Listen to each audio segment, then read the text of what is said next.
tussen. Nou, dat is goed. Dat vinden de kinderen vast wel leuk. Dat moet goed komen. Aan de andere kant, andere kant. Andere kant.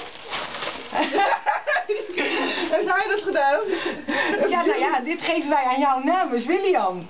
Oké, want op de radio had ik ook wel wat gehoord erover. Ja, ga je hem gebruiken of heb je andere middelen nu die weg is? Nee, terug gaan we gebruiken. Hé, dat wordt een leuke avond vandaag. En ik ga heel even naar de kindjes toe als je dat goed vindt. Ik weet niet of ze durven om in de microfoon te praten. Hallo, goedemorgen. Hele lieve kindjes. Dat kindje heeft nog een kut in.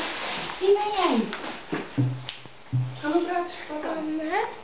Ik kan papa horen via deze koptelefoon. Wil je wat tegen papa zeggen? Zeg maar kusjes. Kusjes aan papa geven? Nee, ze schudt nee. Ze vindt het natuurlijk doodeng. Dat snap ik ook wel. Dus ik loop weer terug naar Tamara en dan, nou ja, dan mag William even los. Misschien wil hij wel wat tegen de zeggen.